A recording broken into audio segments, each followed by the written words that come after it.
নমস্কাৰ ইংৰাজী নৱবৰ্ষ 2025 উপলক্ষে অসমৰ বৰাক ব্ৰহ্মপুত্ৰ পাহাৰ ভৈয়ামত বসবাস কৰা সকলো শ্ৰেণীৰ ৰাইজলৈ মই শ্ৰদ্ধা সহকাৰে নমস্কাৰ জনাইছো আৰু সকলোৰে হৈ মই ঈশ্বৰৰ ওচৰত প্ৰাৰ্থনা জনাইছো যাতে ইংৰাজী নৱবৰ্ষ 2025 প্ৰতিগৰাকী ব্যক্তিৰ জীৱনলৈ সুখ শান্তি আৰু সমৃদ্ধি সম্ভৱ কৰি তোলে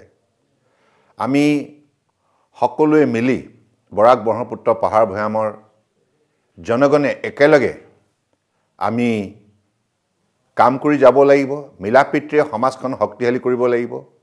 আৰু কৰ্ম সংস্কৃতিৰ যোগেদি আগন্তুক দিনত অসমৰ ভৱিষ্যত নিৰ্মাণ কৰিব লাগিব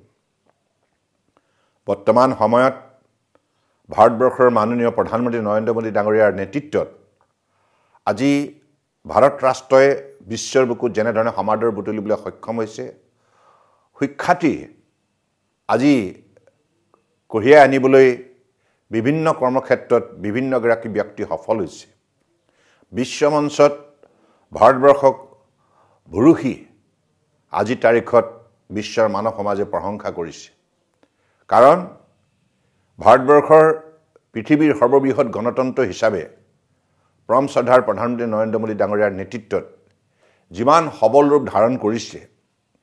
আৰু সকলো লোককে আস্থা আৰু বিশ্বাসত লৈ আজি মোদী ডাঙৰীয়াই যেনেধৰণে নেতৃত্ব প্ৰদান কৰিছে তাৰ ফলশ্ৰুতিত আজি প্ৰতিখন ৰাজ্যৰ জনতাই শক্তি আৰু সাহসেৰে নিজৰ ভৱিষ্যত গঢ় দিয়াৰ নিমিত্তে অত্যন্ত আত্মবিশ্বাসেৰে গতি কৰিছে ভাৰতবৰ্ষৰ অন্যান্য ৰাজ্যৰ লগতে অসমতো বিজেপি নেতৃত্বাধীন মিত্ৰজোঁট চৰকাৰখনে সকলো লোককে আস্থাৰ বিশ্বাসত লৈ নিষ্ঠাৰে কাম কৰিছে আৰু আমি এই কথা একবিংশ শতিকাত উপলব্ধি কৰিব লাগিব যে আমি সকলোৱে মিলাপ্ৰীতিৰে সমন্বয় দ্বাৰা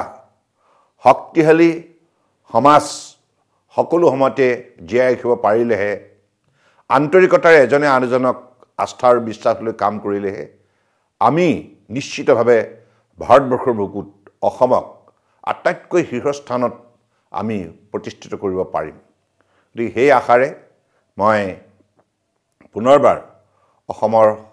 সকলো শ্ৰেণীৰ ৰাইজলৈ শ্ৰদ্ধা সহকাৰে প্ৰণাম জনাইছোঁ সকলোৱে শ্ৰীচৰণত মূৰ দুৱাই আশীৰ্বাদ বিচাৰিছোঁ যাতে আগন্তুক দিনত